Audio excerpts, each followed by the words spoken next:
అసలే వర్షాకాలం. రాష్ట్రంలో అధిక వర్షపాతం కూడా నమోదైతా ఉన్నది. ఎక్కడి చెత్త అక్కడే పేరుకుపోయి వీధులన్నీ గూడా మొత్తం పారిశుద్ధ్యం పడకేసినటువంటి పరిస్థితి కనబడతా ఉన్నది. మొత్తం రాష్ట్రం మాక్సిమం అట్లనే ఉంది. ఒక జీహెచ్ఎంసీ హైదరాబాద్ జీహెచ్ఎంసీ మినహా ఇక ఏదేదైతే జిల్లాలల్లా, గ్రామాలల్లా, మండలాలలో ఉంటదో మున్సిపల్ గాని, లేకపోతే పంచాయతీ గాని ఆల్మోస్ట్ ఆల్ మొత్తం అట్లనే ఉన్నది. తరచు ఎక్కువగా కంప్లైంట్స్ వస్తా ఉన్నాయి. ఎక్కడి చెత్త అక్కడే ఉండిపోయిందండి. అది కనీసం డ్రైనేజీలను బాగు చేయట్లేదు. పట్టించుకునే నాదుడే లేడు, పరిస్థితి లేదు. కంప్లైంట్ చేసినా రావట్లేదని చెప్తా ఉన్నారు. సీజనల్ వ్యాధులు వచ్చేటటువంటి అవకాశం ఉన్నది.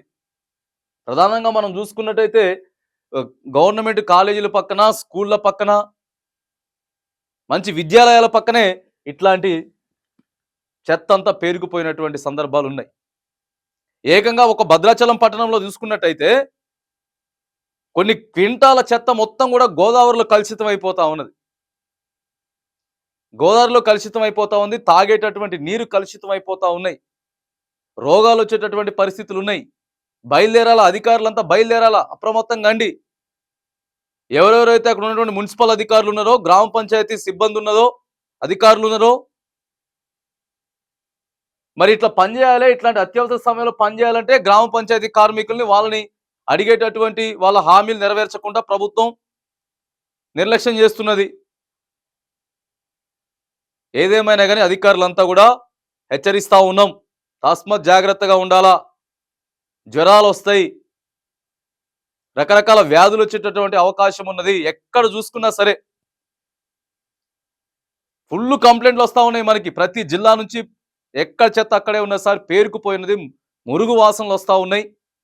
మరి ఏం చేయడానికండి? దానికి సంబంధించినటువంటి ఆ శాఖ అధికారులు ఏం చేస్తున్నట్టు? దానికి సంబంధించినటువంటి మంత్రి గారు ఏం చేస్తున్నట్టు? అస్తవ్యస్తంగా తయారైనటువంటి పరిస్థితులు ఉన్నాయి. ప్రధానంగా ఈ 2-3 నెలలు వర్షాకాలం ఏదైతే ఉందో బాగు చేసుకోవాల్సినటువంటి పరిస్థితి ఉంటుంది. ఆ డ్రైనేజీలు చూడండి ఒకసారి. డ్రైనేజీ నిండా చెత్తే ఉన్నది. డ్రైనేజీ నిండా చెత్తే ఉంటే యాడికెళ్ళి నీళ్ళు పోతాయి? వాటర్ యాడికెళ్ళి పోవాలండి? స్థానికంగా ఎవరెవరైతే ఎమ్మెల్యేలు ఉన్నారో ఎమ్మెల్యేలు అంతా కూడా చర్యలు తీసుకోవాలి. బయటికి వెళ్ళండి. మీరంతా బయటికి వెళ్ళి అధికారులను అప్రమత్తం చేయాలి. జీతాలు తీసుకుంటా ఉన్నారు కదా, లక్షల లక్షల జీతాలు తీసుకుంటున్నారు కదా.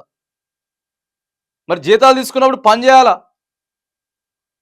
పని చేయకుండా మా ఇష్టం వచ్చినట్టు చేస్తాం, వద్దు నిద్ర పోతామంటే కుదరదు. ఇక అధికారులు బయలుదేరాల్సిన పరిస్థితి ఉన్నది. అధికారులు అప్రమత్తం కావాలా. మన ఛానల్ నుంచి కూడా ఖచ్చితంగా మనం ఇప్పుడు మున్సిపల్ ఎవరైతే అధికారులు ఉన్నారో అధికారులకు కూడా మనం లెటర్ పెడతా ఉన్నాం. అనేక జిల్లాలల్లో, అనేక ప్రాంతాలల్లో ఈ సమస్య ఉన్నది. చెత్త మొత్తం పేరుకుపోయినది. అస్తవ్యస్తంగా మురుగు వాసనలు వస్తూ ఉన్నాయి. ఇగో అదే గుండా పోవాలి, ప్రజలు రావాలి అని చెప్పి ఎన్నో సమస్యలు మొత్తం పారిశుద్ధ్యం పడకేసింది. అసలు లేదు. అరే వేరే ఎండాకాలం అంటే కొద్దిగా వేరే ఉంటుంది పరిస్థితులు. ఇప్పుడు దారుణమైనటువంటి వర్షాలు వస్తూ ఉన్నాయి కాబట్టి ఎప్పటికప్పుడు అప్రమత్తం కావాల్సినటువంటి అవసరం ఉంటుంది. సిబ్బందిని పెంచుకోవాల్సినటువంటి అవసరం ఉంటుంది. ఈ వేదికగా మేము చెప్తా ఉన్నాం, ఎవరెవరైతే మన అధికారులు ఉన్నారో మున్సిపల్ శాఖ అధికారులు కానీ లేకపోతే గ్రామ పంచాయతీ అధికారులందరినీ కూడా మేము హెచ్చరిస్తా ఉన్నాం. ఉన్నతాధికారులకి మీ మీద కంప్లైంట్లు ఇవ్వడం జరుగుతూ ఉంటుంది. మరి మీ విభాగం మీ పరిధిలో ఏదైతే ఉన్నదో ఆ పరిధిని అంతా కూడా దయచేసి నీట్ అండ్ క్లీన్ గా ఉంచేటటువంటి ప్రయత్నం చేయండి. కావాలని చెప్పి ఎవరెవరైతే మరి మీరు వేయకూడని ప్రదేశాలలో కూడా చెత్త వేస్తా ఉందో వాళ్ళందరికీ కూడా నోటీసులు పంపండి. వాళ్ళందరికీ కూడా వార్నింగ్లు ఇవ్వండి. దయచేసి మీ ప్రాంతం, మీ పట్టణం, మీ గ్రామం ఏదైతే ఉందో దానిని నీట్గా ఉంచేటటువంటి ప్రయత్నం చేయండి. ప్రజల ఆరోగ్యాన్ని దృష్టిలో పెట్టుకొని మీరు పనిచేయాల్సినటువంటి అవసరం ఉంటుంది.